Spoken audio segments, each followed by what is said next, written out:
We're recording.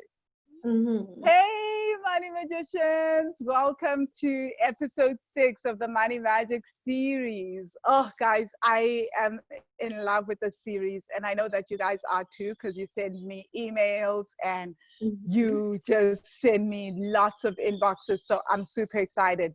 Today, my name is Vangile Makwakwa, and I am the founder of Wealthy Money. I help people heal ancestral trauma around money. And I've started this series where I'm interviewing the students from my signature course, the Money Magic course, to find out about their shifts around money, but also to hear their perspective on money and trauma. And with me today is Polite. And Polite is awesome as a guest, right? Because she's one of our womb teachers in the course. So she is a student, but she then started teaching #Womb Wednesday. So wow, guys, I can't even tell you what the course is like, especially the student group with Womb Wednesday. So without further ado, thank you, Polite. Welcome to the show. Thank you, Vangile. Thank you for having me. I am so honored to be here. Deep down, because I get so excited. Well, deep down, I'm doing a happy dance, but I'm going to keep it here. But I'm glad to be here. I'm really, really excited to have this chat with you and to share my experience, because as they say, the greatest teacher, and you can actually speak from authority when you have experienced something for yourself. So I'm really, really glad to be here. Thank you for having me. And hi Oh, to no, everyone. thank you for coming. I feel so blessed because I feel like with the student group, I get to know the students so intimately. And obviously, you guys get to know me intimately as well, right? Things that I don't share with anyone else. And I think it's the same for everyone else in the group. It's this beautiful, safe space. So we get to know each other really well. But before we even get started, because I know everybody's probably like, oh my God, womb work. Like, we want to talk about that, and I want us to get there. But start us by telling us about yourself and what you do. All right. So my name is Polite. Is the name I go by. My other name is Madikole. I'm born of the clans of Matjila, Ndala, Ncube, and Matibako. Wow. These are my ancestral line. I am residing in South Africa, Pretoria. And yes, I'm a divine being. I'm a creator. I am a mother, a sister, a daughter. I'm a business person, an aspiring landowner, a prospective one actually. You own land though.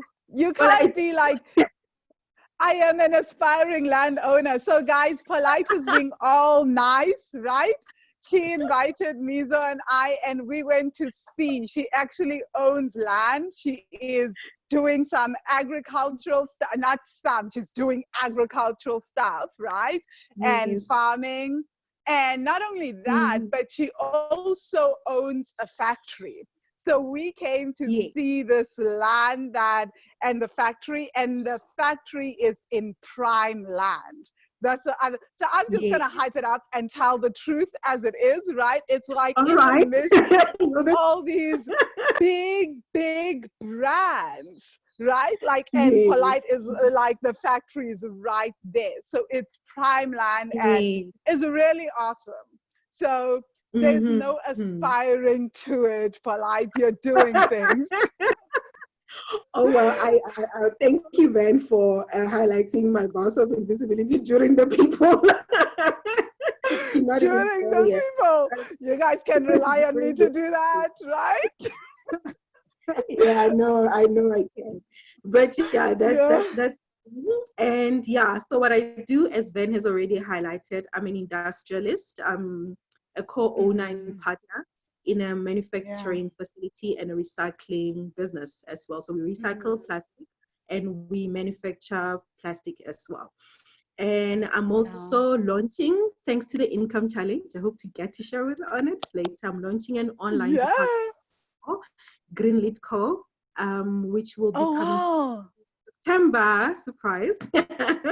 And yeah, that's what I do in my Wow. private space. I am a coach Yeah. to parents, and I'm a coach and a facilitator to parents and learners, Yeah. and learners mostly from school, from Yeah. creche, from birth, you name it. It's Oh, a space I'm wow. still defining for myself, so I haven't sort of come out about it yet, but I've been in it for a decade and a half. Oh, Mainly because, wow. yes, it's since 2000.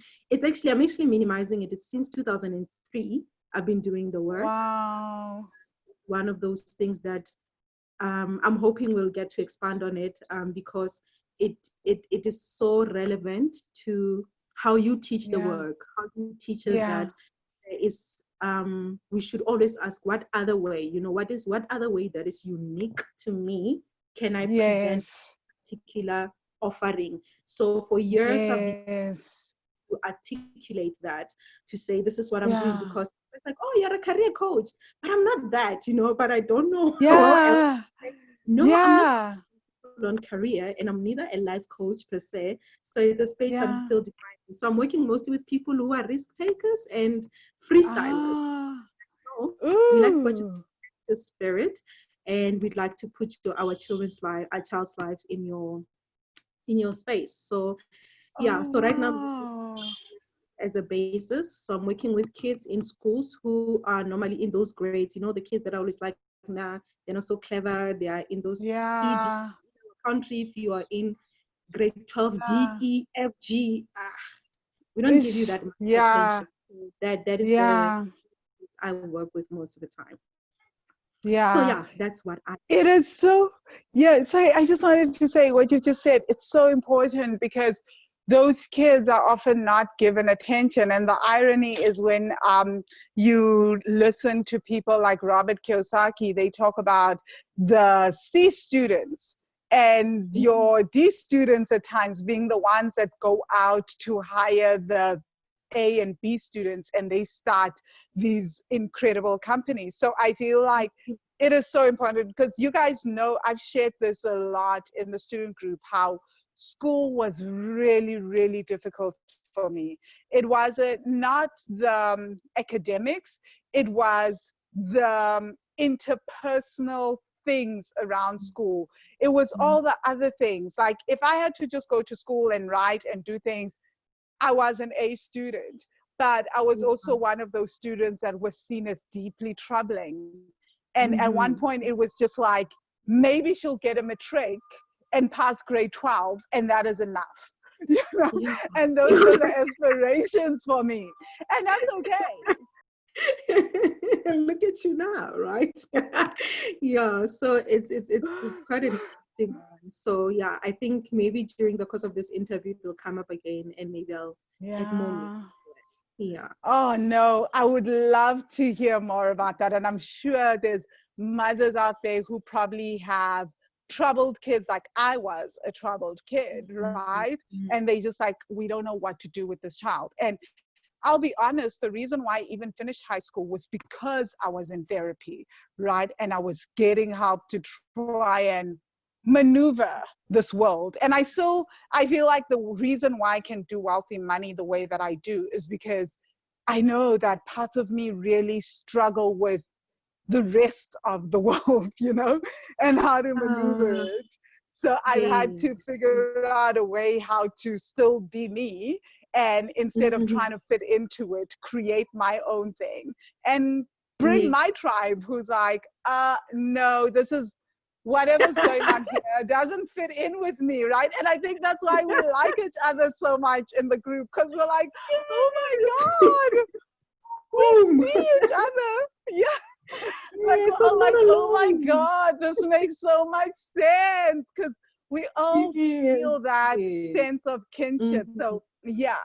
But Polite, let's start off on the money aspect. What does money mean to you? How would you describe money to an alien? Mm-hmm. I sat with that question, and I actually had to spend so much time on it because I must actually start at the beginning to say what money changes as you expand and do the work. You know, your definition Yeah. becomes different with your,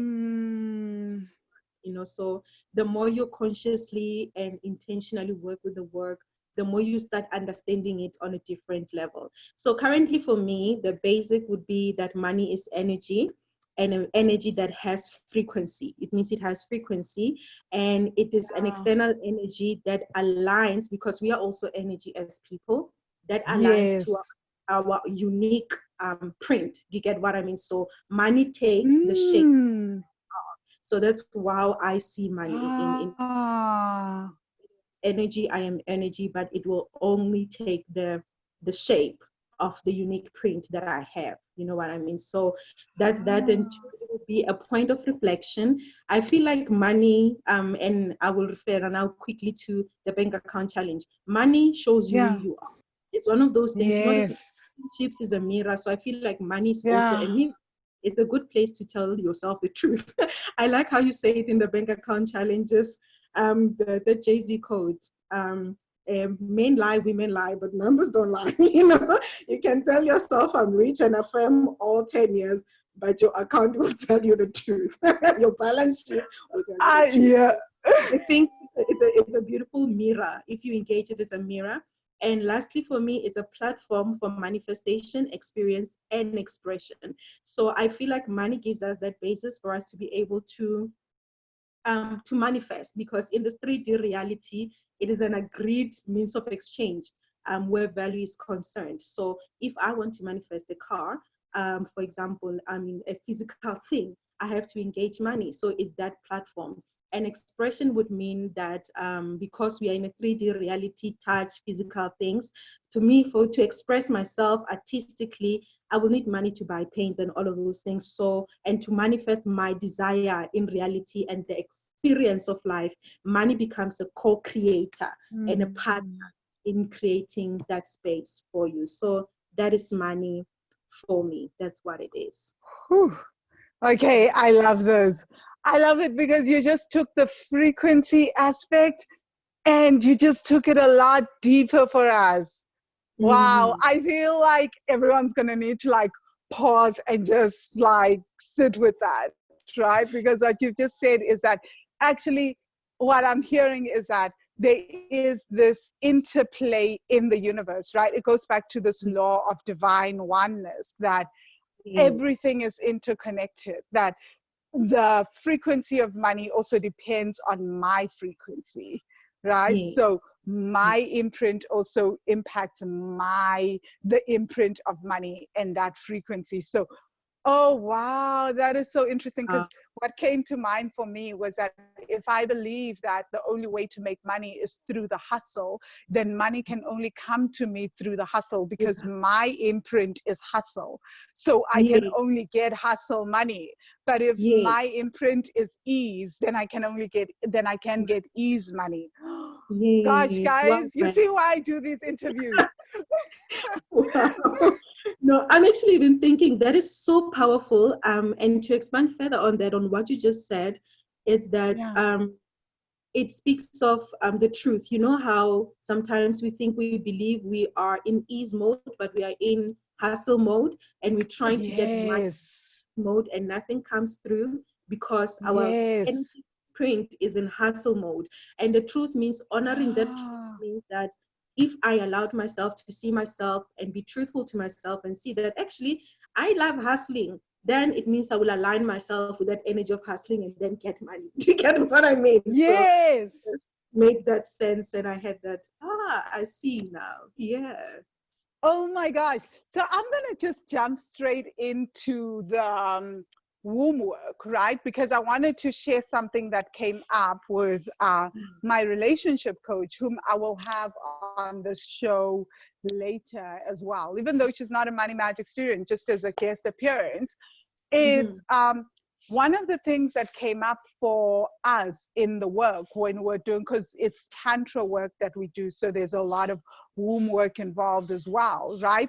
Was how when we looked at my birth story, my mother loves sharing the story. She shared it at the retreat with the students at the village retreat in December, and she said when she was pregnant with me, for 9 months, nobody believed she was pregnant, right? And it's like, yeah, they all thought that it was pseudo pregnancy or like a psychological thing, because they said my mother couldn't have kids. So Wow. she actually went to the ancestors and asked for honey and ice. So she always calls us her spirit children, right? Wow. So yeah, so she then said that when she was pregnant with me, I was in her womb for 9 months, and the doctors couldn't find a heartbeat. They couldn't find Jack. I wouldn't move. I didn't do anything, and I would only move when she would pat my stomach, her stomach, and be like, "Hello, is someone there?" And she was the only one that literally knew for a fact that I was there and that she was pregnant, because she would feel me. And I would just not move. I didn't show myself. I didn't, you care. And then in the last few, like right? So in the last week, or the last 2 weeks of her pregnancy, so she's at the hospital doing her work as a nurse. And like, I start kicking and letting everybody know now that I am ready to come out. And this is me, right? And so she's like, at that moment, the doctors were like, "Oh my God, you are pregnant." Her supervisor was like, "You need to go home. You need to take leave." Oh my gosh. So then she got extended leave and everything, because she never got leave with me. She was working throughout since nobody believed her, right? And she just gave up on trying to make me show that I was actually there. It wasn't in her head. And then, like 2 weeks, when I was ready to finally come out, I made myself known. And so in the coaching session, this came up, and I was like to my coach, "I don't even know why this is coming up," right?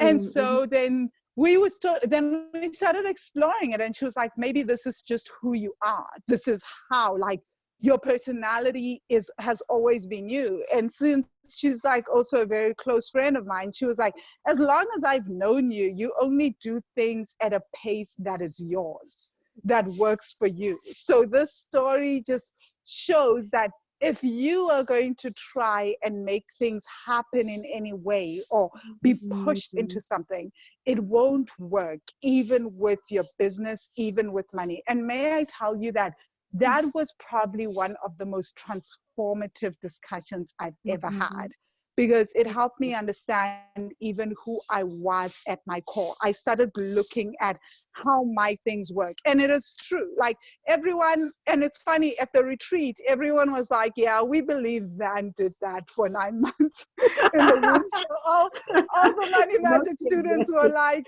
"Yeah, that sounds exactly like who she is, you know?" And my mother was like, this is how I was introduced to Vangile, you know, this is her.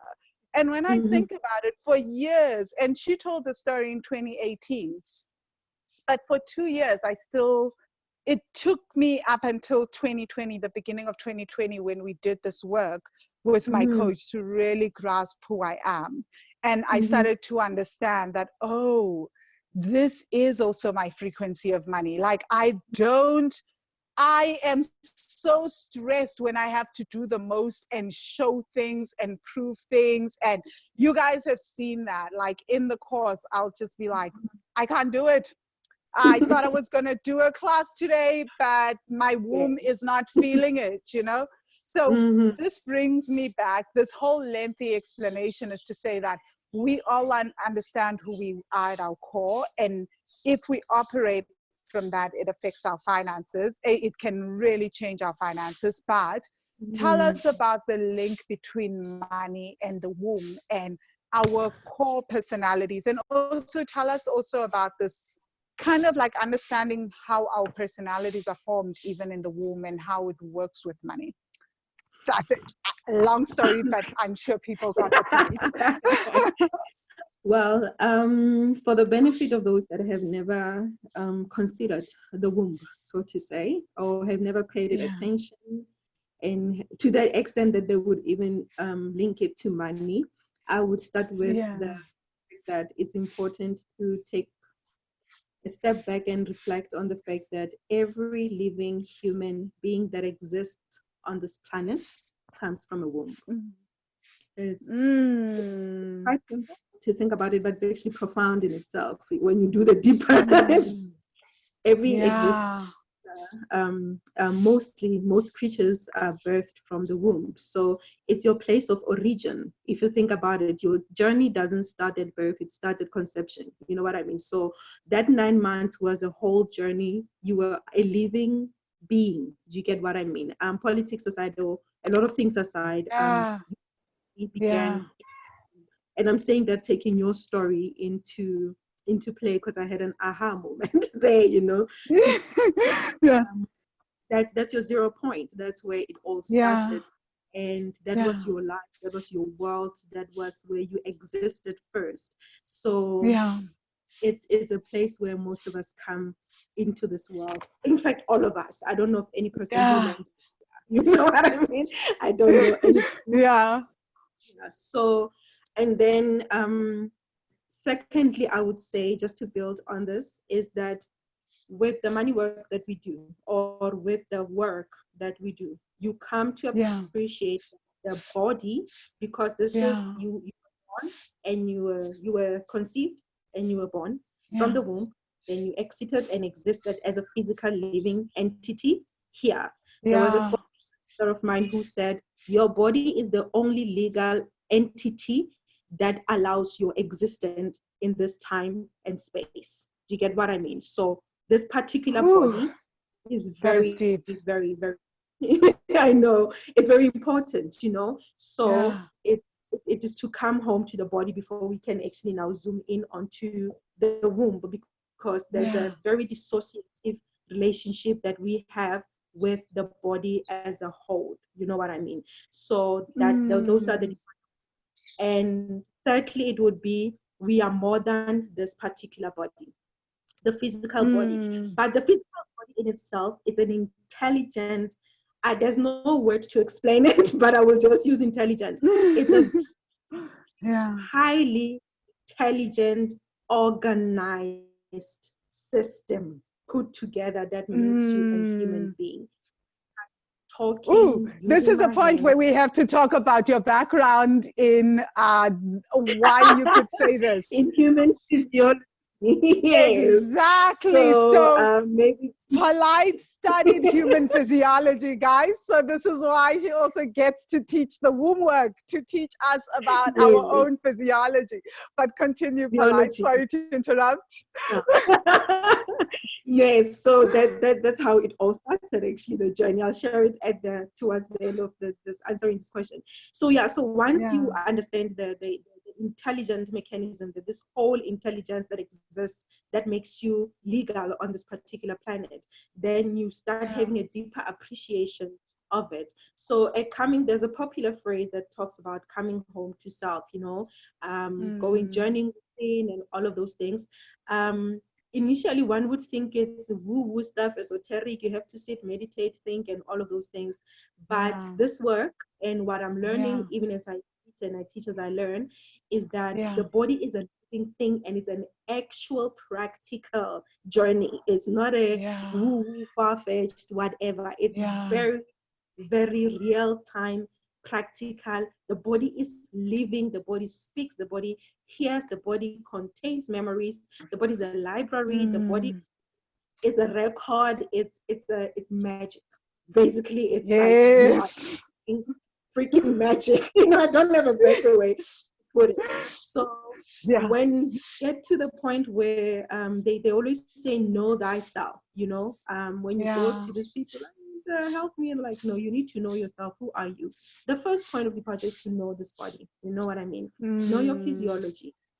Know all of it. We haven't had that, most of us. Like I said, our engagement has always been very dissociative. So knowing is a term. There's a term using in the group a lot. It was my first installation. It's a Greek term. Again, I learned it from church, funny enough. It's called ginosko. Ginosko means to be intimately acquainted with something. Very deeply acquainted with something. So the knowing here, when we say know yourself, know your body, we're talking about have an intimate relationship so you can be acquainted with its mechanism so that you can use it to the benefit. Because the body is here to serve you. Do you get what I mean? It's here to serve you and to serve your purpose and to advance your purpose as well. So that intimate knowing. And then secondly, you get to know yourself as a masculine and you get to know yourself as a feminine being. Do you get what I mean? And as a woman, you embody more of the feminine being. And then as a feminine body, you have particular body parts in themselves that actually show that, hey, that person is embodying the feminine energy. Do you get what I mean? That will be your breast, that will be all your sexual organs and those things. So now you know your physical body. Then when you get into that intimate relationship, then you get to now start to understand that your body talks back to you. Your body is more than just this physical mechanism with blood and milk and stuff going in and out. Then as a distinguishing factor of a feminine would be your womb, for example. It's your womb. And I'm just going to go straight to that. So your womb is one of the main distinguishing factors of your femininity. Women, we our experiences, our emotions, and in our body. But on a basic level, going back to point one, we will have to acknowledge that it's a center of creation, right? Any human being who feels like they need to come from wherever they're coming from, and they come to 2020, although I could have told somebody, wait for next year, it's COVID-19. But people will want to come either way. Yep. Yeah, 2020 is lit. Yeah, it's like, no, don't come now, come next year. But it's okay if you want to come, right? So any being that wants to come comes through the womb. So as a woman, already gives you the privilege, the understanding that this place is a place of creating from spirit and bringing into the natural.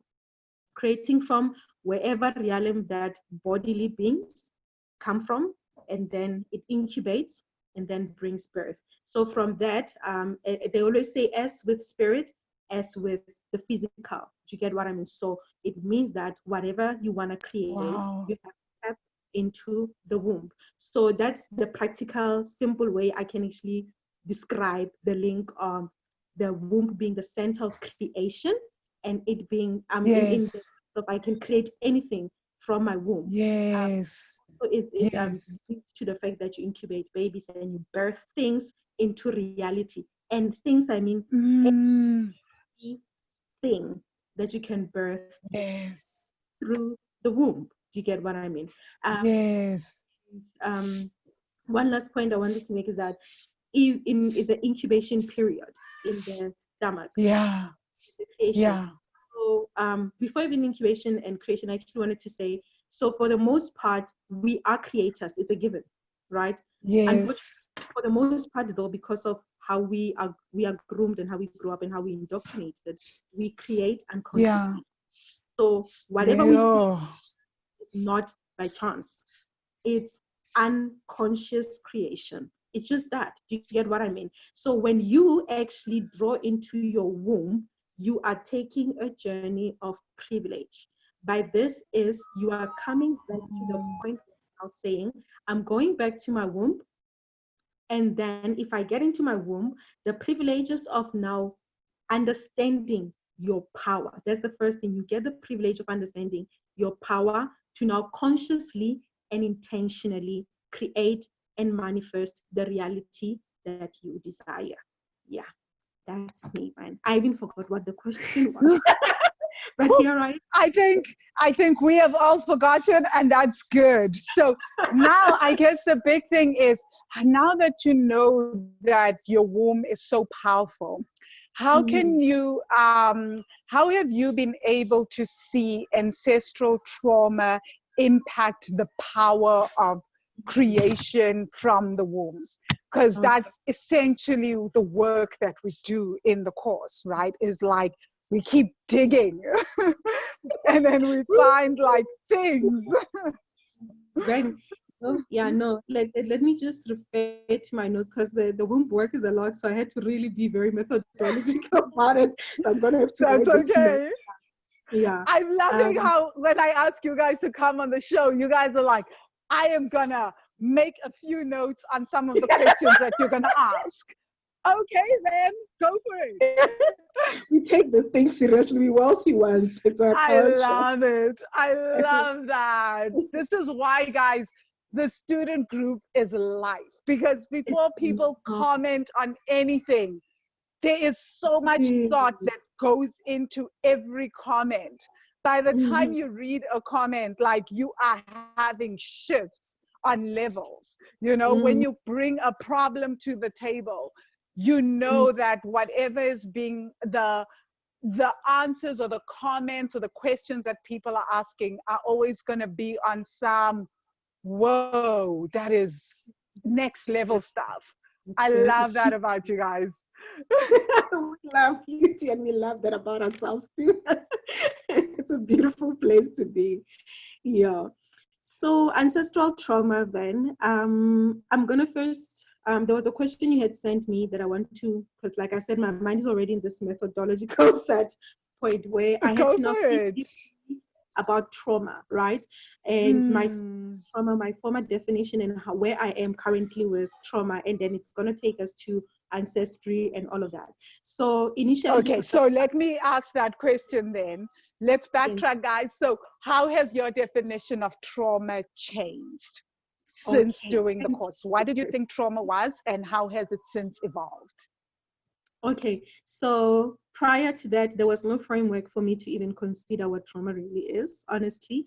It was just limited to the context of my biological background and physiology background, because I had the opportunity also of working. I mean, we work with the body and we work to heal diseases in the body. So trauma for me was, we even had a trauma unit in the hospital I worked. I mean, every hospital has a trauma unit. These are people who are stabbed, car accidents, um, Yeah. hectic what you call it, Mm. damaging, on their physical body. Then we know that this person is experiencing trauma, and then as you grow, you actually learn that there's actually trauma that's linked to psychology, your history. I mean, we watch movies, there's always a lady on the couch and they're always asking, tell us about the relationship with your mom and your dad. You know what I mean? So then you start having a bit of an understanding that it's Yeah.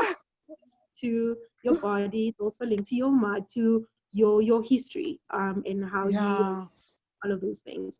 But that was the limited context. But I had never honestly given it deeper consideration outside that.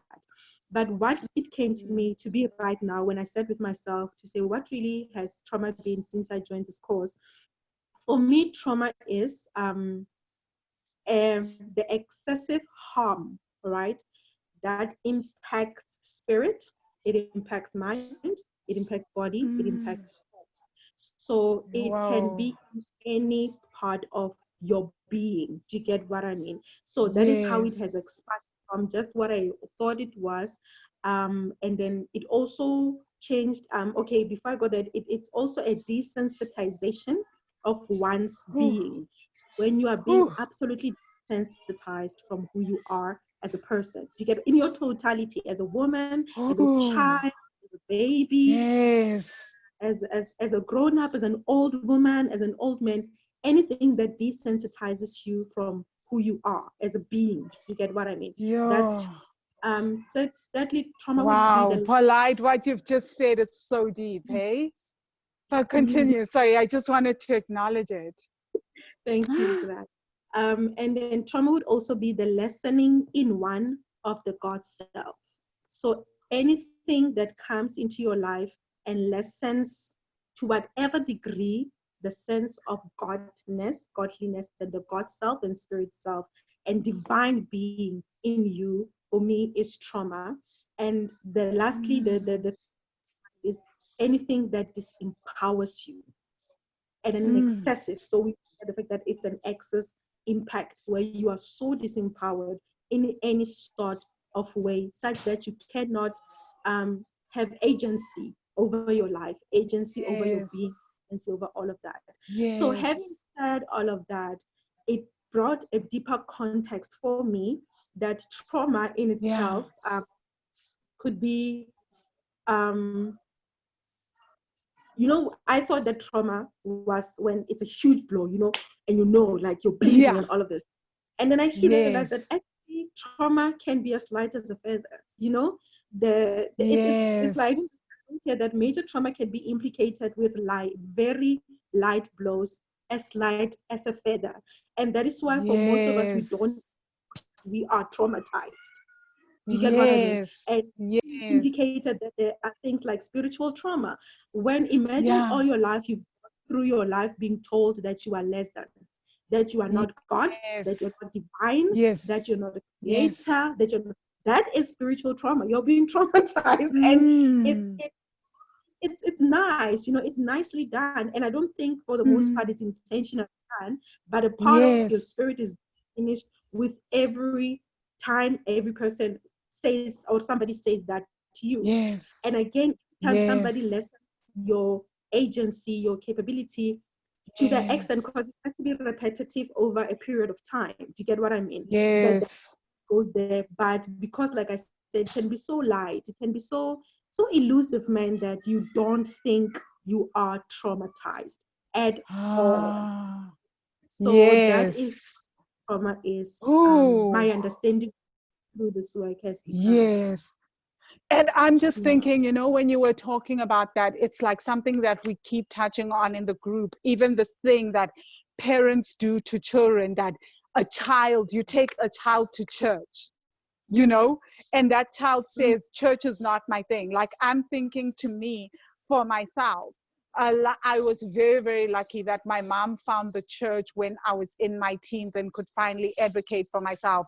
But Mhm. honestly, for most of my life, up until I was 16, I was allowed to believe whatever. And I think that shaped so much of who I was at my core. Mhm. And a Mhm.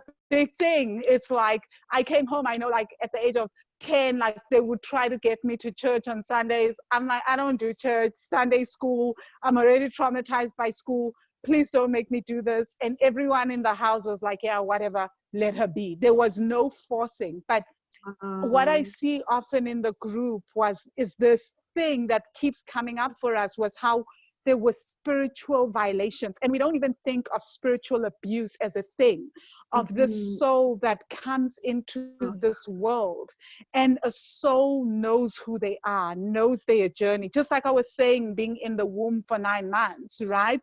And Mhm. Mhm. already I was showing who I was as a person, Mhm. so the hustle of Mhm. having to go to school already was so traumatic for my soul, because already, what was I doing in the womb? Chilling, doing zero, almost nothing. I didn't turn when I was asked to turn.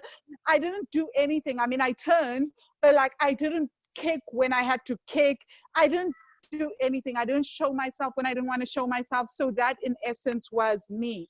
And now you find Mhm. souls that already have their own unique spiritual journey. And what we do is we go, this is the path. Our Mhm. parents describe a path for us, subscribe a path for us, and we are forced to be on that path, be it, and it's not just with religion, right? It's also even with Mhm. spiritual practices. It's like, Mhm. we can force a soul to meditate when a soul really wants to explore prayer.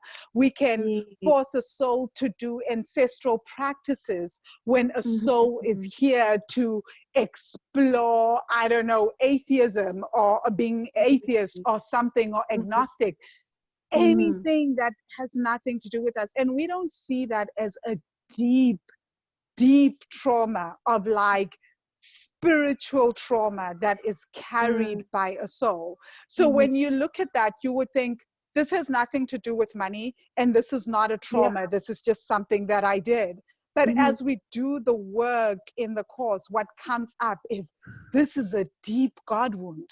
This is Yeah. extremely intense, because it divorced me Mhm. from my sole purpose and my exploration of what God is, of what, or who God is, or what divinity is for me, not for my Mhm. parents, not for society. And we would never see that as trauma, right? Mhm. Mhm. Yeah. Yeah. Yeah. So Yes. that being Mhm. said, let's go back to the question on ancestral trauma. and the Okay. womb. Like, how have you seen ancestral trauma, or how do you understand with your background in human physiology, but also with the work that you now teach in the group and Mm-hmm. the work that you do and we all do? How have you understood ancestral trauma and how it's passed on in the womb, and how it then impacts our ability to manifest? Mm-hmm. Mm-hmm. Mm-hmm. Mm. Um, I'll have to start it with the fact that when we are all born, we are born into a collective consciousness. So when we make our journey into life, right, we are born, and let me use practical aspects of our being. That's how I got to first understand it, because honestly, when I came into the course, I was like, yo, what girl? You're calling ancestors, yeah? Like, what's happening? So some of us were redeemed, yeah? We're not ready. Yeah, But I know. Hey, I love that because, and I think this is why I'm doing this series also, because I know a lot of people hear ancestors and they think, yo, there she starts, and mhm. we're not understanding that you're going to learn about your ancestors without my intervention, through your Yeah, own body. Through yeah. your own body, things are going to show up for you. I don't intervene, I don't do anything, you Mm-hmm. know. But so, yeah, continue. You were redeemed. Yes, I was redeemed. So on a practical level, in the physiological setting, a woman's Yeah. body, right now as I'm born with my eggs, right? Um, Yes. and when my mother carried me in her womb, she was still with Yes. her mother. So just on that very basic level, that my eggs are here with me, and the eggs are Yes. actually representing the human potential, their human potential, waiting for fertilization so that Mm. they come into being. That's practical. Do you get what I Mm. mean? And in terms Yes. of tradition, I'll use tradition as well as a point of reference. When a child is Yeah. born, they come either looking like somebody in the family, so the Ooh, gene yeah. expression will actually reflect a certain person. They'll be like, yo, Yes. you know what I mean? Yes. Uncles Bani Bani. Do you get what I mean? So Yes. from Yes. that, without going into science and really digging deep, we can actually say Yeah. from our own personal experiences, when somebody's born, they have the capability to look like their great grandmother. That you take a picture and you're Yes. like, look at this person, they look like this person. Do you get what I mean? And Yes. again, even Yes. behaviorally, my brother, for example, Yes. could be as good as my father. They laugh the same. Yes. When they laugh, they have the same finger expression, facial expression. It's the weirdest Yeah. experience ever. I don't get over it. Like, I always say, I don't need pictures. If I need to know how my dad was, I just have to look at you. I have to observe you. You're like my dad reincarnate. You know what I mean? It's just that you Wow. come into a certain lifestyle. So even in behavior, they will Yeah. tell you, Vangile, you are so rude. Just like who antis bani banu go gas bani bani in your paternal Yes. image. Do you get what I mean? Yes. So just from that practical Yes. perspective, without having to go do into the scientific researches and what, you can already tell that there is inheritance is a given. It exists. Do you get what I mean? There doesn't really Yes. have to be any proof. Yes. You can get something that comes from 3 generations back and become an expression of that thing Yes. in today's time, in real time. Do you get what I Yes. mean? So that's the Yep. basic way to put it for the benefit, like I said, for the of ease. Yes. Yes. So going to trauma and ancestry, for me, that was the basis. That was the first thing. So what had happened Yeah. for me then, and maybe taking it to the beginning, when I joined the course, I was a Yeah. student, and one of the first modules we did was philosophy. It was not my favorite because I was deeply religious, so it was just disturbing my Yeah. it was really just, I couldn't wait to get over it. That class gave me Wow, polite. And can you guess that I would take philosophy courses as a finance honors student at UCT? Almost all my electives were like philosophy. Well, not like, were all philosophy modules. Go figure, right? I know. I can that sounds like you. For me, I was deeply religious and you were not moving me. So there was one thing I got though that they spoke was the law of causality. I didn't get much of the detail. I cramped past that. My motto there was cramp past forget. So I had cramped, but this one stayed with me. Oh gosh. Give me, it was causality, right?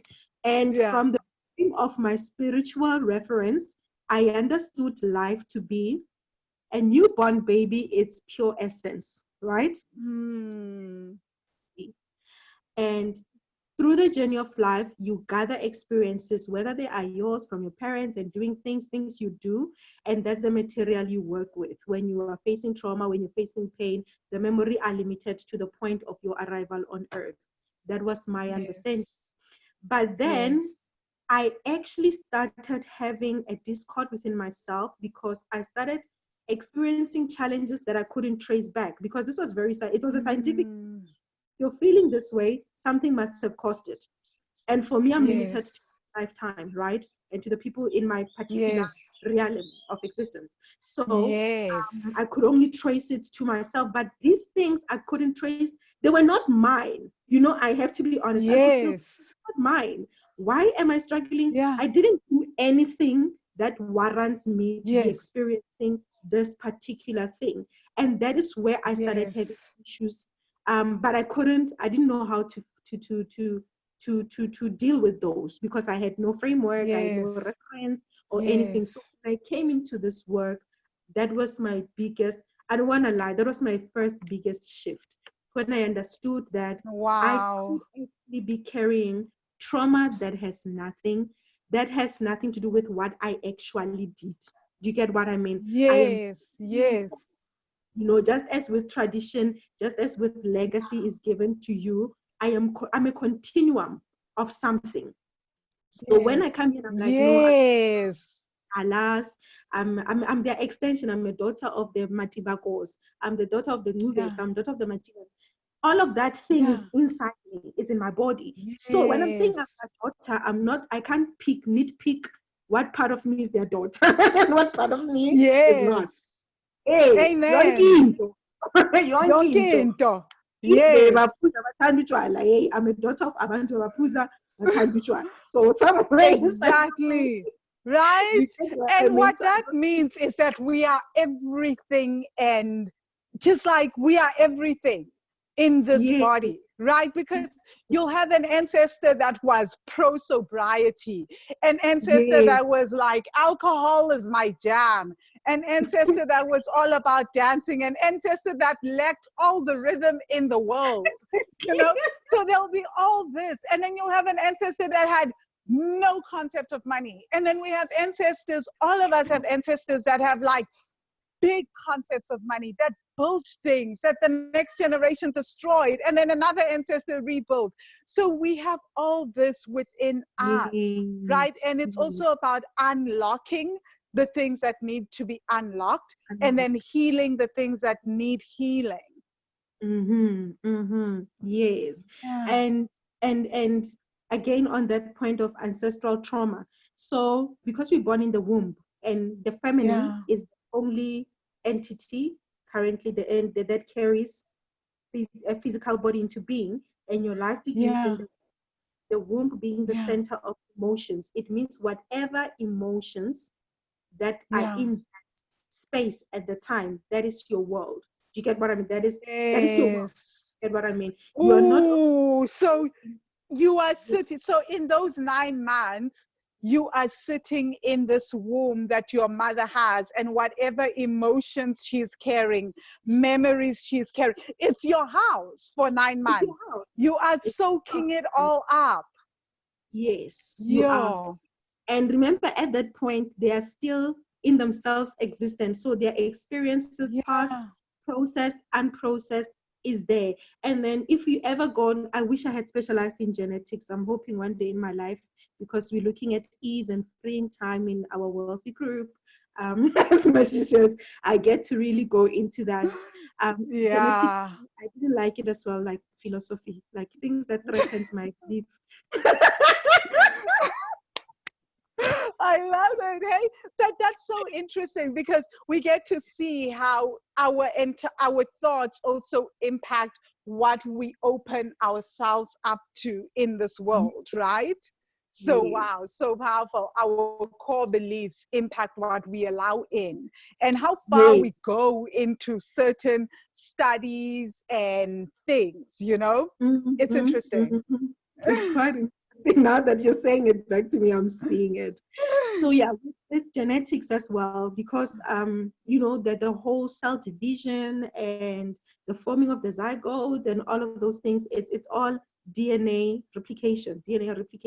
So, and all of that stuff is Mm, within this particular space. So considering that you're also energy at that point, you're picking up energy, the most intense energy, the present energy is the one that exists in that womb. So you're also downloading. That's my belief. It's something I'm still yeah. working on and learning on, is that you're actually even downloading at that point your frame of reference as a person. Do you get what I mean? This is what it is Yes. human. This is the experience that I have. So epigenetics and studies have been done. You can Google and go there, where it talks about the fact that I was reading at some point that children of war veterans of the 1876, I don't remember at what country, after their parents have died, right? Because Yeah. that men were concentrated in very small spaces and Yeah. unhygienic and all of these things, and in these war Yeah. zones, that those particular group of the group of soldiers, they died Yeah. quickly, right? Years Yeah. later, their children die quicker. They just die quicker. They are not in war, Yes. or they are not wherever, Marbaya Fanji, Yeah. they died. Yes. So they were just saying Yes. part of the correlation to say it's that important. And you like talking about that right example as well. But the essence is that, like I said, from the practical examples I gave it, whatever has been expressed, the gene expression carries more than just the physical manifestation. So the good, the bad, the ugly, from lineages before, that's why when somebody say, no, get over apartheid, get over whatever, we must move forward. It's not easy, because there's a lineage that comes from that experience. There were people who were lessened, who were told you are less than God. And not only have they been told that, it's now their way of life, that even when after you carry a child, immediately you have lost your sense of agency in defining the spiritual space that holds yourself and the child. Modernization, westernization, so many adopted things that you now fall into as a child, right? Because my grandmother 3 years ago had to stop believing in ancestors. Let me give it this side, and doing all of those things. And now she has been shrunk. She's no longer that goddess. She's no longer she can't tap into her activated intuition. She's working 7 days, whole week. She's not resting. Her periods are not honored as they used to be honored. So Yena Umu, all the time, 10 children, the father is nowhere to be found, Ugodi mining. Do you get what I mean? So a lot is tapped with the womb is no longer that happy space. So you can imagine now the anxiety, Yep. the depression, the sadness, all those emotions that are in his space are the space that your mother was now exposed to. Not only was she exposed to, upon her arrival, she's now taught to lead the same way and to lead the same way. And then now you get conceived in the same womb, your place of origin, your place from where you land immediately when you come from spirit realm into reality. And then you also get to get that to absorb that, and it's expressed in your genes, and then you start now being born into this world, and now you also carry forth the legacy, right? The anxiety, like I said, some of it you won't even know that you're carrying, you know what I mean? The Yeah. and all those negative emotions you will also have harbored them. So that is what I believe about Wow. ancestral trauma. And I don't, the link with money again, money is linked to our sacral chakra, which is the energy center of the womb, if I may Yeah. put it very light and Yes. simple. Yes. So, and then again, we have all agreed for some reason, even though some of us were not at the board meeting, money is how we exchange value in this world. We agreed, we are all participating. I love that. And So, the fact, and Tony said something in her interview. We're doing this interview before hers yes, goes live, right? It goes live in a few days actually. And she talks about how we yes, all buy into this concept of money. That just by the fact that like we are now participating in this, we have bought in. So there is already a contractual agreement that we have energetically subscribed to. So now we can't just be like, yeah, yes, I'm going to check out. You bought in. So either you're going to work to change the yeah. system or you're just going to be there struggling with the system, you know? Yeah, or you go to the mountain. Exactly. Or you go to Or the we check mountain and out, do right? Like we decide to go off the like, grid, right? But yes, as long yeah, as yeah, you are in this and you want to exchange value with people and you want to get a product, you want to get a service, this is the energetic agreement or contractual agreement that we've had for a while yes, now. Yeah. yeah. So it's for us now to learn how to work with it in a way that expands, Yes. in a way Yep. that grows us, in a way that it brings out the very best to humanity and Yes. for ourselves as well. So yeah, so when Yep. you come in, like I said, money for me is a vibration, right? So Yeah. immediately you land, your imprint is of worry, is of anxiety, is of fear. Your spiritual agency is diminished already. We're talking about center of creation, right? So if Yes. God is the creator by value, by Yeah. deduction, if God is the creator, then that means, Yeah. and it's created from the womb, then there's Yes. co-creation that's happening in the womb. For you to Yes. manifest Yes. anything in the world with the contractual that thing agreement that we have with money, you need money, right? So imagine now Yes. it's not there already. You're told God is not there. You are not God. You don't Yes. with God. Yes. Out the question. Yes. Then somebody comes again. Ooh, imali. Man is pure evil. Man is Yeah. the beautiful thing that you're just coming into this world, my friend, and that's Yeah. happening, my child. Yeah. All these teachings that you get already, there's a Yeah. discordance, right? How do you manifest then, Yes. right? So Yes. your sacral chakra is linked to creativity, and sacral chakra governs Yes. money, and money takes again Yes. of who you are energetically. So as you Sure. grow, and the other Yeah. point that came to mind as I was preparing for the interview was that what biggest lesson for me, I'm digressing a bit, but it drives the point home, Yeah. was the fact that that was the hardest lesson. In this group, there comes a point where you're not getting this one, but eventually you keep showing up and it comes, was Yeah. it's not much about the physical money as much as your interaction with it. You know what I mean? Yes. Nothing Yes. with more money or less money. So Yes. I struggled with that a lot. So you could Yes. have money issues and still be sitting with 50 million in your account. And the money issues are not Yes. even that the money is running out. The money is there, Yes. is available, but Yes. you is going through some deep anxiety. You get what I mean? So it's that And I love that understanding. about the group, right? Because you've got people who come and share how much money they've got in the bank. And it's like, whoa, that's a Oh, lot, right? And then yeah. like, but everyone is co-wishing that the Mm, money in the bank is not the true issue, right? It's like we are all go-wishing at the same rate.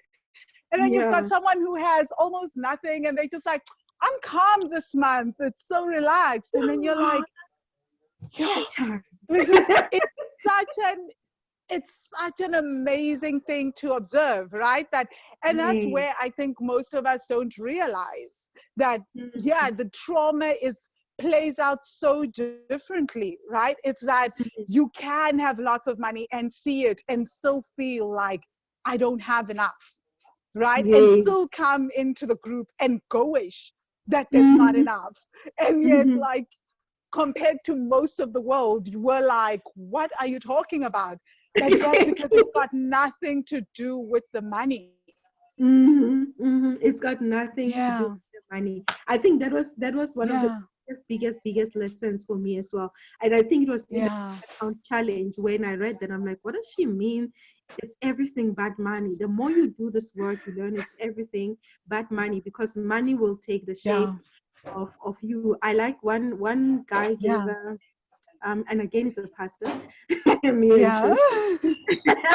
I love it um, though. I love that the group has so many people with so many varied beliefs, and that Beliefs. people Yes. in the course come with so many different perspectives because Mhm. we all learn from each other. And what I Mm, love, Polite, is you will teach and give us scripture. You know, for someone like me who has never actually bonded with the Bible or read it, I'll literally go afterwards and Google and even go on YouTube and be like, what is this about? So we get mhm. to learn from so many different perspectives. And I think that is valuable. It shifts Yes, our worldview. yes, yes. So, yeah, I think what you call it, just to maybe bring it home with the trauma aspect, I think it's quite clear for many people that now, because money takes the shape of you. Oh, I was saying that one pastor was saying that the mind doesn't have a mind of its own, right? The mind is like whatever class you shape it up to be. So energy feels and takes the shape of that class. You know what I mean? So if you are shrunk, then where's the water? Where's the water gonna go through? Where's that energy gonna go through? If you expand, you get what I mean. So it takes that shape. So even with the womb and the ancestors, the trauma, the money story will take the shape of your womb space. Do you get what I mean? So even like I said with trauma, with it's a center, the womb being the center of emotions. Whatever trauma that you got from other lifetimes, other generations, and the traumas that you have, or the negative emotions that impact you, that you Yeah. have, they are sitting there. You know what I mean? So Yes. able to tap into, like I said, when you come back and you become intimately acquainted with yourself, you're able to now reflect and see, and Yeah. work from the point of privilege of getting to know that space, to say, this is, to label it and say, oh, actually, this is the issue. Yeah. Then shift this. And the minute I clear this, then the energy flow becomes easy. Do you get what I mean? Then your Yes. ability is awakened, your intuition is awakened, your Yeah. own, and I think you're sharing your story, then your own particular unique set Yeah. being is activated, Yes. such that when you now become thinking of creating Yeah. money, it's Yeah. you, it's there's the system, Yeah. there is a Yeah. set way you say, you do A, you Yeah. do B, C, Yeah. you will thrive. If you do K, Yeah. and then after this strategize, and you will Yeah. thrive. But the Yeah. privilege of getting into your womb, hearing and you Yes. aligns you so much to your soul that you're able to, Yes. I actually, Yeah. keeping Galala for days and I work 3 days, I can make 3 million. You get what I mean? I mean, Yeah. Yeah. God, the realm of the impossible. And the impossible knows me. Yes. Get what I mean? So when Exactly. God, Because, yeah. oh my gosh. And I love it because this brings us back to where you started, that trauma desensitizes us to ourselves, right? Mhm. And there is a trauma of coming from the womb into this world. And like you said, losing all this agency. Because I think that was the thing for me. It was this, like, I know. And that's what I love about teaching this work, because I've seen how over the years I went from doing the very most to we don't do that. No. Mhm. And Mhm. I have seen how the more I align to that core that is me, I am Mhm. able to I am able to just do more and start new streams of income and grow my business. And it's weird when I say to people, I cannot go from pillar to post. Do not ask me to go network from here to Timbuktu. I cannot. It's the one thing that will ruin everything for me. And that's why my first company failed so dismally. I was trying to build it in a way that I had been taught in business school, you know? So in business school, I had been taught that this is the way that you build a business. And so I went ahead and I did that. And it was one of the most catastrophically traumatic experiences for me because it went against the core of who I am. You know, I was told to work 16-hour days. I was told to go to networking sessions, to seek people, to do things. And like at my core, that is not who I am. Hey, that is literally not me. You guys know I'm like sometimes, oh, I'm working from the beach in Vietnam today. I'm just chilling. I'm doing live videos on a hammock or a beach or somewhere. And it's just, that is the way that Wealthy Money was able to grow. I tried doing it in the formal way. It didn't work because it wasn't aligning to the core of who I am at my deepest core, which is literally like me. Oh, okay. Now I've had a beach day. I'm just going to do a video on money trauma at the beach randomly. Like, I'm going to go live in 5 minutes. Weren't you just sipping some cocktail?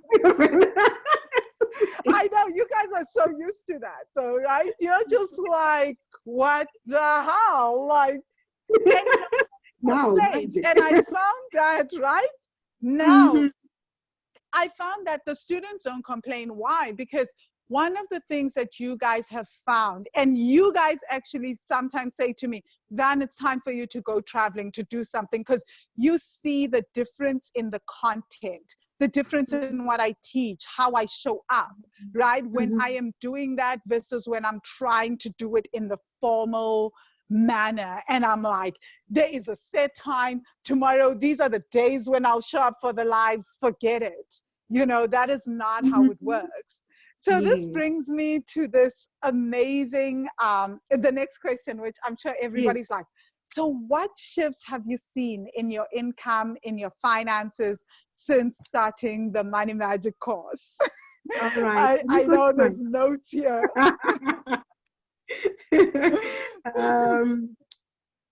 So in my income and my, sorry, just, like I said, I'm a notes person. Oh, no, it's okay. Whatever works for you, I don't mind. All right. So in my income, the shifts I have seen, one was I have a particular day that was, and it was this where, like, you do the work, you keep showing up, you do the work, you're like, I'm not getting it, but I get other things. The nice thing about the work is it's so beautiful because as it unfolds, it brings its own gift, it shifts, and then it deepens and it goes. Then you elevate and you expand as you go. So this, my biggest issue was income, right? And my history. I always thought my origin was you go to school, you get into a career, you choose a career, then you're gonna work, and then you're gonna earn an income, right? If you can, I mean, being a business person wasn't so popular back then, right? We only knew slow owners and retired people. Actually, stay at home others, you know. Unemployment, I was in Buputatswana at the time. It was a Bantustan, apartheid area for the benefit of people who are not there, who are not in South Africa and who are not familiar with our history. And at that time, everybody was working. The leader then did not like people on the streets, period, you know. So the unemployment was like not really an existing thing. But my paradigm was, once you get a job, you will get an income. Once you get a job, you will get a certain job will get you a certain amount of income, right? So that was my paradigm. That is how I was indoctrinated from the beginning. Then came the era of entrepreneurship, freedom, and all of those things. And hey, who busy? I'm pressure push panda, young. You remember that era, and well, I came in later. There were people who were there from the beginning, and oh my gosh, the the Pusha Panda area, the hustle area. Guys, the hashtag Well, team no sleep. They are still there, those people, still I traumatizing some of know. us. And we are traumatizing them as well. um, so for me, how the shift came when I first realized that I can determine the mode with which money comes into my life. This was through the income challenge. That Mm, was the first thing that I yes, actually predetermine the method, the mode, the frequency, and the speed yes, with which yes. money comes Yep, into my life. yep. I had vague idea of that, and like I said, how I was Mm-hmm. raised in school that made this, it was dissociative, so I hadn't embodied Yeah. that yet. I knew it, but I didn't know it. So when I actually realized that, oh my God, and you like say, I always quote you in my mind, how you always say, guys, who said, guys, who said, who said you should only get paid 12 times? Say, yeah, who decided that people can only be paid 12 times a year, I hate that. Like, who decided though, right? And I love that. Like, Yeah. I trigger you guys all the time with that. Who said that money must only come into your bank account at the end of every month? Why can't it come every single day that you're making something, even if it's 100 Rand here, Mm, $20 there, something. You yeah. can't just, there's no rule. But we Yeah. all bought into it. And it's crazy that we've all bought into this idea that money comes in bulk 12 times in a year. My Yeah. goodness, 365 days. This body needs food, water, everything. And yet, money must only come every week or every month. It's Yeah. crazy. Yep, I know. It was one of the biggest income shifts for me. And then there was also the income shift of agency. And that again relates deeply to the womb work as well, where I Yeah. learned that no, actually, I can make a decision of how much money I want. And Yes. deeply on my worth, my self-worth, Yes. value I believe myself. Because remember, money is an exchange. Mm, But more than anything, in a sense, we are selling ourselves, a yeah. vision of ourselves, any Yes. version of ourselves we believe ourselves to be when we trade. You know what I mean? The Yes. quality of things, Yes. where we want to exist, the spaces we want to experience. Like you love traveling, it's a Mm, yeah. self. So I Yeah. had to say, wow, it does not work backwards because for me, I thought first work for somebody, save, Yeah. then go Yeah. travel. Do you get what I mean? Then Yeah. Yeah. Instagram.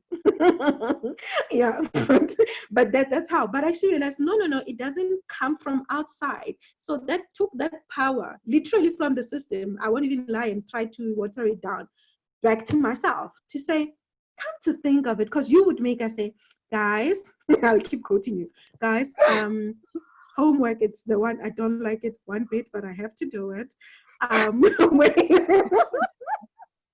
It saved me eventually, where you really have to think of your worth. Do you get what I mean? Yes. Outside limitations, where you really sit with, Yeah. what do I really, really, really want?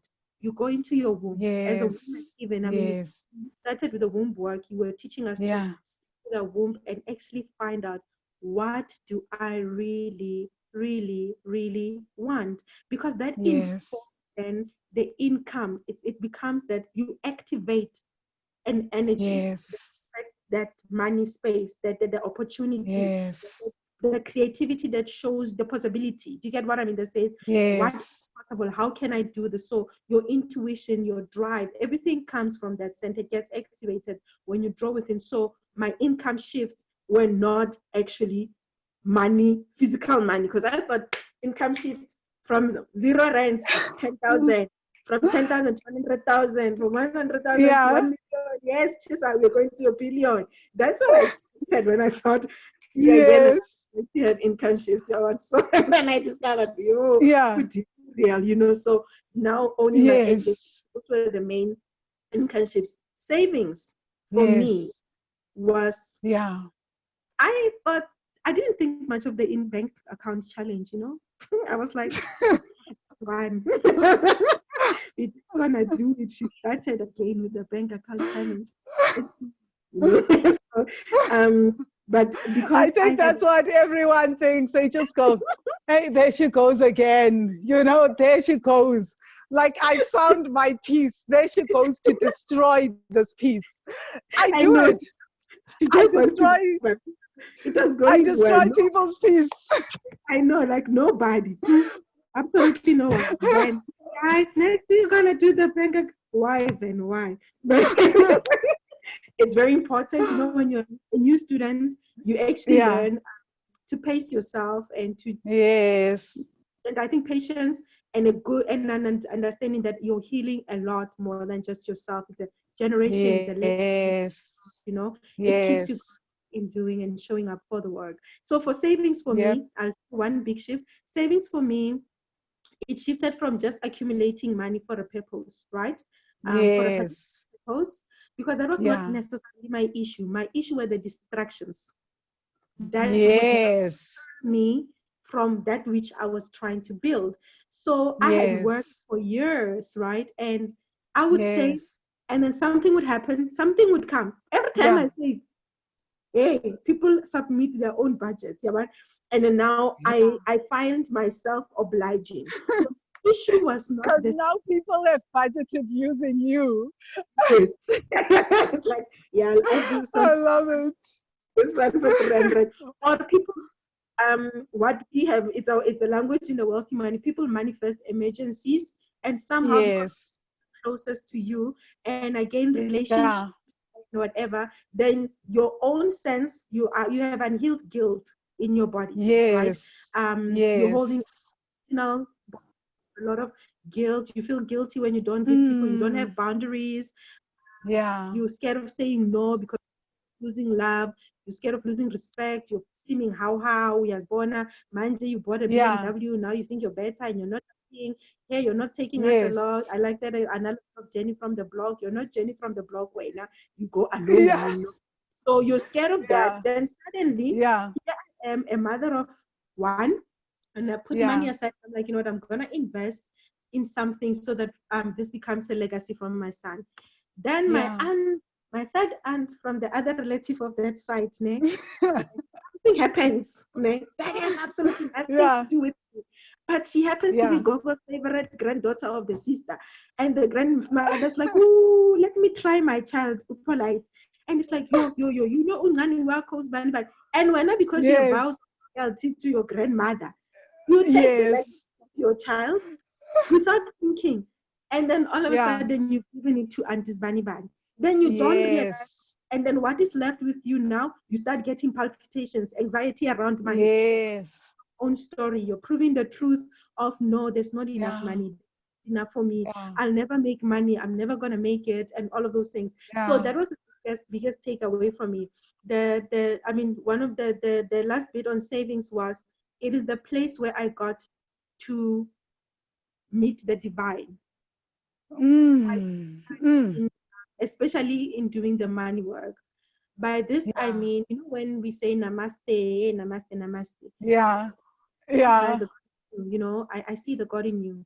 I had to see the God in others and make an assumption that the God that is able to see me through will see them through without my help.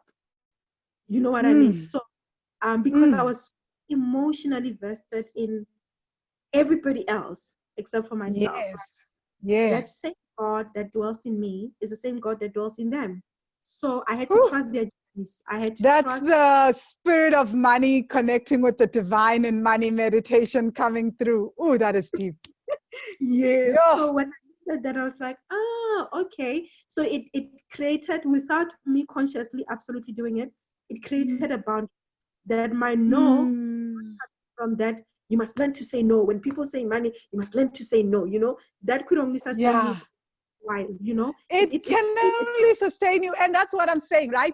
The thing is that most people will say, learn to say no, and then they force themselves. They say the no, but the guilt trips them Yay. up. And then one day, what they're not realizing is that every time they're doing that and going against a deep vow of loyalty, the guilt is letting you know that you're going through a deep vow of loyalty. Somehow, all those no's and those vows of loyalty that you've been breaking without consciously breaking them in the spiritual plane and allowing yourself to release them in the Akashic, you start, they come up, right? Those vows of loyalty lead that you've been breaking eventually lead to self-sabotage. So maybe you're not giving money to the family members, but you will manifest, you'll find yourself manifesting a bigger emergency that requires you to use that money for that emergency in some way. And what do we say? We then say to ourselves, you imagine if I'd given that money to my family members, I wouldn't have this money now for this emergency. Gandhi, these two things are not separate from each other. These two things are the same thing. You are still now honoring your vow of loyalty. You just created a different emergency to honor it. Yes, can I say amen to that? Yeah. And so it did that. And then saving again with alignment is an act of faith, because in one of the works in the income challenge, what I learned personally is and I think this is recent as well, in the last video that you did about actions. Remember and I wanted to cover this in the masculine way of being, we were taught. Yes. With women, when we come out of our body and we're no longer in the womb, we don't create, we become productive, right? It's about actions and what we can do and everything. So we are masculine. I am so traumatized by that. I know. You guys know how that traumatized me. It's not crazy. But I think what I love about the group as well, and as we do this womb work, and again, like this is why I'm excited to interview Mary Lou as well, is that we don't just have to operate from the feminine or the masculine. We need to balance the two, right? It's not that I completely negate the masculine way of being, but that I also bring in the feminine way of being. And then I work in a way that is aligned with true me. And somehow marry the two as to how they show up for me. So I love that. Wow. Yeah. So now you're caught in productivity, do. There is no time for creativity. Do you get what I mean? Yes.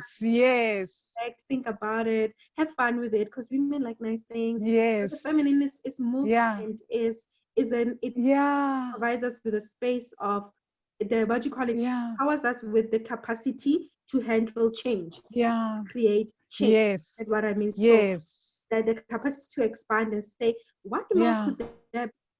Get what I mean? What more is there? What possibilities is? And your feminine, again, if you go back to the God concept of co-creation, or masculine coming and that dance again, between God men, but in the feminine, the masculine, and the divine, then as that in my saving alone, as it's this thing, it's saving 10,000 rands a month, for example.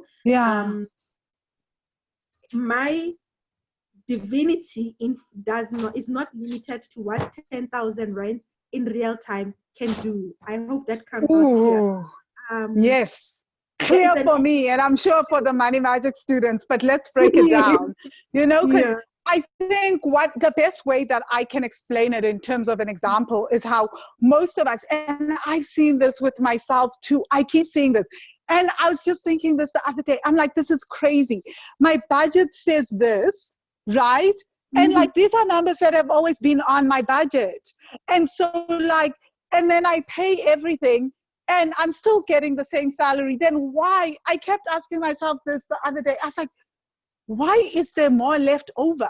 Like, after I've gone through everything, why is there? I'm not complaining. It's just that I see the difference, right? I'm like, these are the numbers. They haven't changed, but there's still that. Like, there is a definite shift. And the only way, and I know the students say this all the time, and you would think I would get it after all these years of everybody repeating the same thing. But when it happens to you and then you start to grasp it, and then you're like, I know, man, guys, no. What is this? Yeah, so I've seen it as well. It's, It's yeah. craziness. Yes, it's madness. And I think again, when you open yourself up to your divinity, Yeah. you actually Yeah. allow, you detach from money being the everything. Do you get what I mean? So Yes. when Yes. in a divine language, if I may put it that way, just simply Mm. represent an intention to do something. Yes. But as much Yes. in real time, the 10,000 might not manifest in practical, logical terms, might not manifest Yes. a 10-hectare farm. But you Yes. put that money there with that intent. Yes. I think Yes. every spiritual guru and every spiritual place you get into, or any teaching place that's authentic, will tell you Yeah. sometimes all you need is to take the first step and the divine conspires. Do you get what I mean? Yeah. So start Yeah. making room from that. And I think that's one of my favorite learning curves was when you made us do a resource strategy. You get what I mean? Then you start Yes, lesson 4 of the Money Magic course. I am so yes, glad. That's one of my favorite lessons. Nobody ever brings, and nobody has I brought it up so far. love it. The resource I strategy love it. is life changing. The Life best changing. ever. It's the best because you start acknowledging, because like I said, money is energy of exchange, but it's not the only, so to say, right? It's just the one Yes. keep on, right? There are many other frequencies, there are many Yes. other ways that we manifest in this world, right? Yeah. We tap ourselves into. Yeah. So our resources, Mm. think we have ourselves as resources, our healing as Yeah. resources, and all of those things. Because and sometimes when you, it's like I said, saving is an act of faith for me as well. Would be Yes. I'll be sitting with my womb, and I'll be Yeah. open. I was saving Yeah. towards something, right? And I was so like so Yeah. happy. I'm like, this income talent, I should it. Go okay, one seat. I wanted this one, I got it, and I'm doing this. Yes. The pots are cooking, and then there Yeah. I am, and I'm doing womb, and I'm sitting there with my womb, and they're like, and I see something on Facebook, Yeah. my timeline, yeah, it's full of emails Yeah. and all of, and you posted something, and my spirit said, yeah, that's the one. Go register with that man. I'm like, how? But how does that registration get me there? Do you get what I mean? Like, how does I that love that you said get that, hey? you know? Because we override that. And that has happened to me often, Polite. So often where I'm like, okay, I've now got the savings goal. Then I'm like, scroll. And then like something comes up. And like even this morning, like woke up and then I got guidance. I was like, okay, for the womb work, you want to order ABCD herbs on Amazon, get them shipped as soon as possible. You're going to start brewing your own teas. You're going to start doing your yoni steams from these. I'm like, shipping costs? Like, no way. I'm just like, surely there's an easier way to do this. But what I have seen is when I follow that guidance, what Mm, happens as I do that and I sign up for all that, like you're saying, and my womb is guiding me. This has happened to me so often, guys, where like I'll be like, oh, I really don't want to spend that. I really don't want to hire that coach. And then the magic really starts popping. yeah. It's like, Mm-hmm. oh, that was just an easier and faster way to reach my Yes. goal.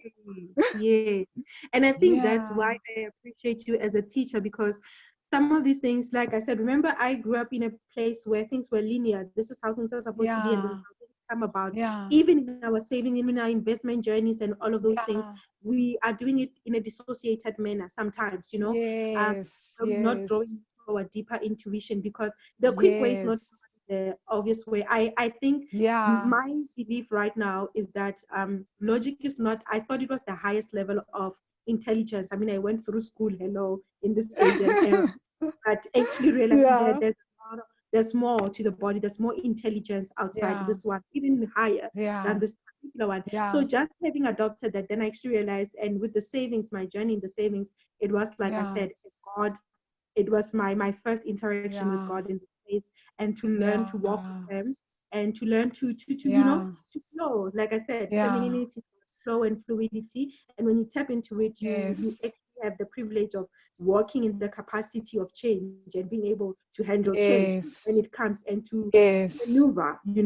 Sometimes you think it's gonna be Yes. after this I'm gonna buy a farm, and you get an inclination that says no, go have tea at restaurant XYZ. Yep. Have that thing, and you go to that restaurant and you order Yeah. chamomile and your tea, and Yeah. then all of a sudden, and I'm sorry, I'm borrowing your story. All of a sudden, there's a hotel on the table, or there is a plot on the table. Yeah. You know how you didn't Yeah. ask nobody per se. So that's what I'm Yes. saying. Saving Yes. expression of your intention, an expression of Yes. faith in your journey, in yourself, is an honoring Oh, of your divine, is an honoring of, but it yes. is a stepping stone. That's why even in the Bible, when they said some master gave people talents, he said to the one who just put the talent and did said, you are a horrible master, yeah, you're gonna come and pick what you didn't sow. And he said the least you could have done with that penny was to save it. The least, the least The you list. could Yeah. have with it was Yeah. to save it. It's a stepping stone. It's a seed of It faith. is. Oh my gosh.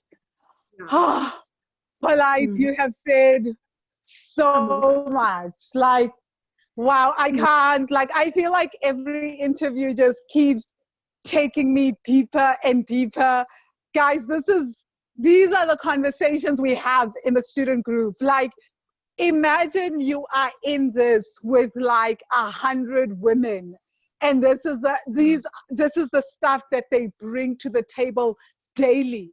This is the kind, Mm. yo, guys, I'm not joking when I say I live in there. We all live in there. We We're do. We all like, do. yo, this is so insane, because it's just so transformative in how Mm-hmm. things are unpacked, how people share things and unpack them. It is amazing. So my last question, and I had more, but for the Mm-hmm. sake of Yeah. time, Mhm. right? And I think, wow, guys, like, you guys will just have to connect with Polite offline, because you can see what we get all the time. So this is Wait. amazing. So please tell us, most people feel like they can do the work on their own, or they get just as much from the blog or my videos, and that's all that they need for the shifts. What would you say to those people? That because they Um, think that they read the blog post and they listen to me on video and it resonates and it hits, they think it shifts. And I have no doubt, because Joy mhm, told me that, Van, you have no clue what it is that your videos do, and they do mhm, shift people. But so she said to me, I should not say people are not getting a shift, because I'm not those people and I don't know what the work is doing, right? But mhm. what more is it that people would be, what is the difference between that and Mhm. the course and the student group? Yeah. Okay. I always can only reference my background of of the Yes. medical field and the health space. There is what we Yeah. call general practitioners, and then we have what we call specialists, right? Yes. In the specialist space, you have specialist hospitals. Yes. The specialist hospitals, you even have other layers within. Do you get what I mean? So, Mm. general practitioner, when you walk into a print, you will get the benefits because this is a person who is learned, who is educated, who understands their story, and who knows what they're saying. Do you get what I mean? You go there with Mm. an ache, they can't operate you. They can only Mm. reference you. Do you get what I mean? But they will give Mm. you a picture of what is going on with you. Do you get what I mean? So you will Yes. to understand that, oh, actually, because they'll Yes. ask questions, they'll probe, they will put the stethoscope, Mm. take your temperature, your weight, and all of those things. Yeah. That is interaction. You are having that experience at that point, and it is shifting your Mm. paradigm from I am sick, I don't know what's going on, to I am sick, I know Yeah. what's going on. Do you get what I mean? And already Yes. you feel better. Yes. You do from that. It's like the original placebo because now you know what's going Yeah. on.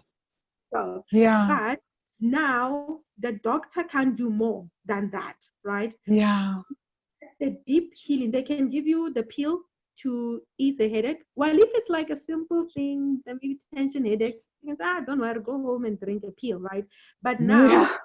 talking about trauma, for the most of us Yeah. carry conscious or unconscious, most of us carry trauma. The mere Yeah. fact that you're a woman, I mean, I don't even have to go into it. You don't know what I mean. Some of it we Yeah. leave it Just the birthing process itself is traumatic.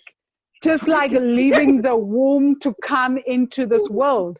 You're already Yeah. traumatized. you know, and you're not even aware how that starts to alter you, your Mm, energy, your being. Yeah. mm. Yes, because again, like you said, as much as we spoke about the trauma, the womb again is a safe space that you first, Mm, there's beauty in it, as much as one day we'll get to share on the yeah. beauty. Yeah. So Yeah. yeah, so for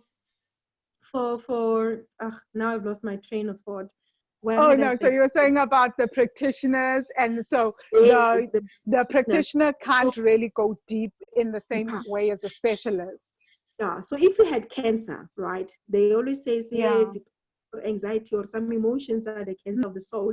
And the scientific research and other researches that show that energy manifests as sickness in our body, right? So there's a deeper correlation between my example and bringing it home to you. So it will be, or to being in the group and doing it with a coach, or doing it in the with the money magic work course, is that it's like going now to a focal point. I was listening to Senzekile last week where she said, they will clean you, the nurses will clean you, and then but until they locate the wound. So the GP will be telling you that you have a wound. The GP will tell you this is what causes the wound. It's intellectual. Now we know it, but you're experiencing it. But somebody can heal it, somebody trained enough, somebody who has the experience, somebody who's worked with other people can actually go deeper and operate that thing. So you get your CT scans, you get your what scans, some are advanced, some are what because of that space, the specialist aspect of that space. So that is my analogy of it, to say you will get value by going into the blog, by listening to the videos on the page. You will definitely get value. You can't even identify. That's how I also got into the group. I think you had done an interview with Ausle Bupule, and you get to Yes. see, hey, that's it. That is it. You get so Yes. much evidence. Do you get what I mean? But now to Yes. imagine 5 generations worth of trauma. Do you get what? Yes. Imagine Yes. operating on yourself. Do you get what I mean? Yes. Yes. Um, imagine all of that. So it's the correlation for me to say the benefit is when you get into the group, is you actually get to get that specialist focused attention. It's like going into a Yes. room, into a surgeon's room, where now people, Yes.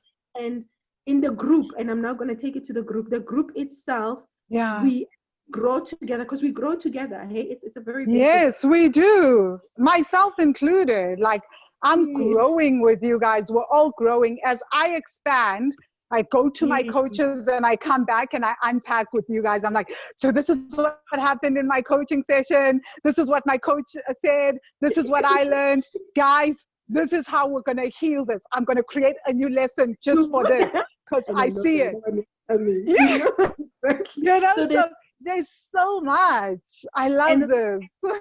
the beauty of the space is that for some reason everybody's a giver, right? Most people Yeah, givers. So you have people who are also specialists in their own right, who can be say, yeah, okay, practically you can do this ABC. When you come and yeah. say, guys, the trauma I uncovered has to do with, and I'm going to be very explicit right now, has to do with a rape that happened. Then you have somebody in the group who is not just say a womb teacher, but a qualified doctor who has a connection. Do you get what I mean? So Yes, and that happens a lot. Hey, there's qualified doctors yeah, who have connections to gynecologists, to yeah. cancer specialists, to all sorts of things. And then also we've got this Pumla, right? As soon as that happens, we tag the doctors, we tag this Pumla, we do all sorts of things, and we're like, this needs to be dealt with. How do we deal with this in a holistic manner? It is, Yes. I find It, that this is what makes the group so powerful for me. Because I mm, mean, people it, share some deep traumas, and that we have specialists in there. Like when there's family dynamics that we can't deal with, we tag Team Coach Nombeliso and we're like, yes, we can't yes. handle this. Please What must come help. happen? Yeah, yeah. So House. yeah. So So continue. that for me is the benefit of the group, that for some reason you get to be centralized as well, but it's actual practical stuff as well. Do you get what I mean? And the biggest benefit for me is seeing you share yourself. You are a learner of your work. You're a student of your work, and you're a Yeah, coach as well. So you would yeah, come and tell us, for example, guys, I'm going to cross the Indian Oceans tomorrow, and we all go. I was working with my coach, and this came up, and guys, so tomorrow I'm going to be living in this place, and I'm going to be crossing the Indian. How are you going to cross it, Ryan? No, no, no, no. We're like, eh. So we get to see you in action. Do you get what I mean? And what that does in you itself, guys get to experience the crazy of money work as well, right? Because there'll be days when I'll be like, I just woke up and I got guidance to leave whatever country I'm in. I have to forfeit my return ticket. It's a go, guys. The spirit has spoken. You know? It is wild, guys. The work that we do is insane at times. But to tell you the truth, for me, that is the core medicine for us. Because, you know, they say, even when you're a parent, it is not what you say, it's who you are that teaches. It's not what you say, it's who you are. So how I learned to believe in the impossible, it's seeing you living it. Do you get what I mean? And having the process to say that this person was a mess, and when you're a mess, you come, then you become a mess, you know. And then I am an absolute mess in the group. And then she got a very weird instruction, and then she got here. So even if I go out and 10 mentors in business with 100 years of experience says it's impossible, I haven't. I say, because I saw the experience, I saw the process, I witnessed it. My shift in that just by just looking at you living the teachings is for me the medicine is profound. So I think that be why I would encourage somebody to say rather come in. You know, it's a home, and it's a whole specialist unit with many people who are givers, right? Because we are healing. So our scarcity mentality has that space. Nobody's scared that if I gave Van this idea, then it's gone forever. It's mine. No. There is that space where people give. There's no fear of just giving. And I love it because most of us will give ideas and give things, and most times we've all gotten to the point where we're like, that sounds like work for me. I'm gonna skip your idea. I see it's got money involved, but it's no longer my path. Someone else will hop on that, right? And I feel like that's what I love about this group, is this sense of I also, like Tony mentions this, that I don't know a space where people are just so willing to help, so willing to give, so willing to hop on a call to see another person succeed so much. It's just, it's beautiful. And I think for me, I won't lie, I was intentional when I started this group, right? Like that, I don't have this background where I was a popular kid, where I had a tribe. So I wanted a space where I was like, I can be truly me, and everyone that comes is truly them as well. And they don't think twice about giving, you know, they don't think twice about receiving, but like they are fully here with the intent of, what do I give? And they see from that they get so much value as well, right? So it was so intentional, and I didn't really understand. It was just, I wanted a space to heal me. The little girl and the teen girl who was always awkward is still in many ways very awkward. I mean, I am, if you think about it. I'm like the person that wakes up. I mean, I'm awkward in a fancy manner now, right? In a fancy way. I'm just that woman who wakes up and goes, oh, I just packed my bags, guys. Like, I'm heading to Thailand right now, without even, and I just booked the plane ticket without any preconception, without anything. I am still a little awkward in that way, you know? It's not, I'm not following the traditional norms. And I think my courage is coming from being around other like souls who embrace that and think it's awesome. Yes, And I think yes, that we all do that for each other because maybe we all carry that within ourselves. within So, ourselves. Yeah, yeah, so Polite, yeah, I just want to say, wow, we've taken so much time from you. I just wanted to say, oh my God, thank you for coming on the show. And how can people reach out to you? How do people get hold of you? I know there are mothers that are thinking, we need our children to be part of this platform, especially mhm. when it comes to what you're teaching. I'm thinking young girls, imagine young teenage girls who have just gotten Right. their period. That is so a beautiful niche. We don't teach womb work to the young ones, and we don't teach them how to embrace themselves. And I'm sure there are mothers that are sitting here and going, this woman can help my daughter, because that's Mm, also a big thing. If we can teach teenage girls this work and teach them how to mhm. embrace that part of themselves, oh my God, how healing is that? Oh How do my God, people get hold of you?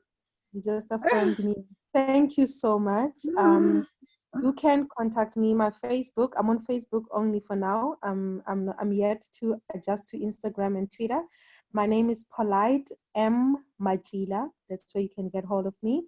You Yeah. can inbox me, or you can contact me on my work number, which is 06711333427. On email, it's plmajila@gmail.com. Thank Okay. you, guys. You will get all that in the mailing list and in the newsletters. And in the interest of time, I'm going to keep the conclusion really short. Thank you so Mhm. much for tuning in. I know today's interview was long, but my spirit would not let me cut it short. It didn't feel right to cut it short. And I feel like you guys got a lot from today. Thank you, Polite. And guys, Thank if you this so resonated with you and you are like, I need to be in this space, I need to be doing this work deeper, I want to do the money magic work that is not just about the money, right? much. Please feel free to inbox me, contact me, or go to wealthy-money.com/money magic. Again, wealthy-money.com/money magic. And sign up for the Money Magic course or get on the waiting list for when next we open for registration. Thank you, Polite, and thank you Thank everyone you for so tuning much, in. everybody. Thank you. Bye.